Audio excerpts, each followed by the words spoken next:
जय हिंद साथियों, आप सभी का स्वागत है शाइन वाईटी क्लासेस में। अपर निजी सचिव भर्ती के लिए हिंदी शॉर्ट हैंड की 80 शब्द प्रति मिनट गति से डिक्टेशन 10 सेकंड में शुरू होगी। डिक्टेशन 5 मिनट और शब्द 400 होंगे।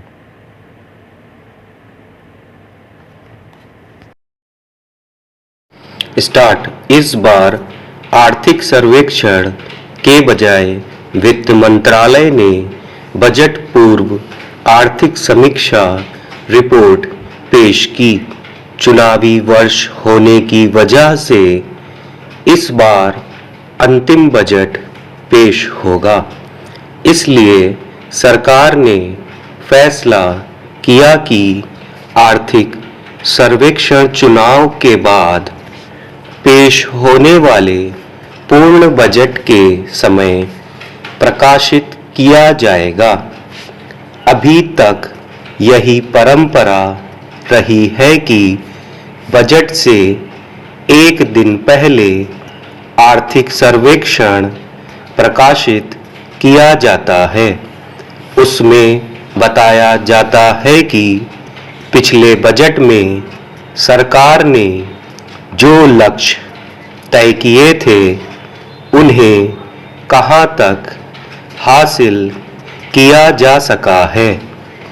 इस तरह आर्थिक सर्वेक्षण एक तरह से सरकार के पूरे एक वर्ष के प्रदर्शन का मूल्यांकन भी करता है, मगर इस वर्ष वह परंपरा बदल दी गई।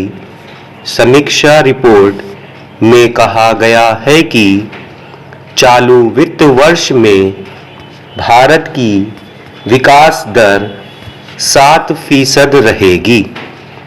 अगले 3 वर्षों में 5 लाख करोड़ डॉलर के सकल घरेलू उत्पाद यानी जीडीपी के साथ दुनिया की तीसरी अर्थव्यवस्था बन जाएगा।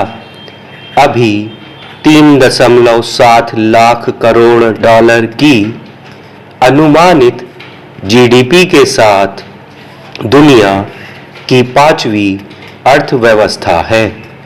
2030 तक इसके 7 लाख करोड़ डॉलर तक पहुंचने और 2047 तक विकसित राष्ट्र बनने की उम्मीद जताई गई है।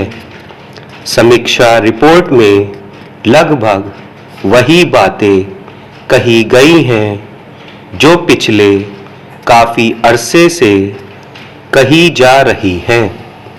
5 लाख करोड़ डॉलर की अर्थव्यवस्था बनना सरकार का महत्वाकांक्षी लक्ष्य है।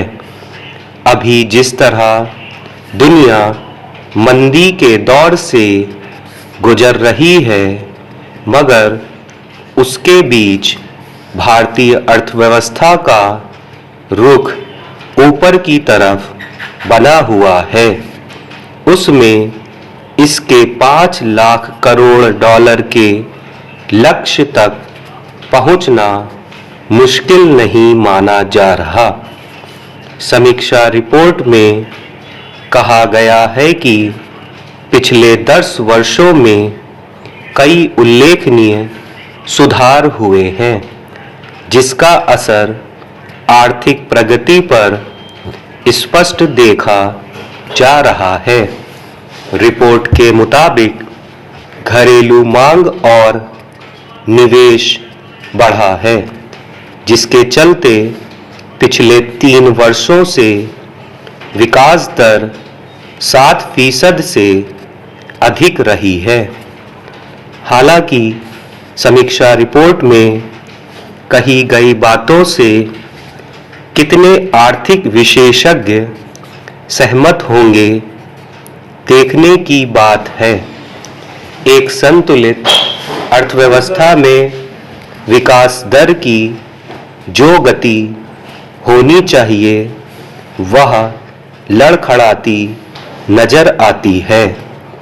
महंगाई और बेरोजगारी की दर पर काबू पाना अब भी बड़ी चुनौती है। इसलिए घरेलू मांग और निवेश का बढ़ना कुछ असंगत जान पड़ता है। औद्योगिक उत्पादन क्षेत्र में उत्साह नजर नहीं आ रहा। निर्माण और विनिर्माण क्षेत्र भी उतार चढ़ाव के दौर से गुजर रहे हैं।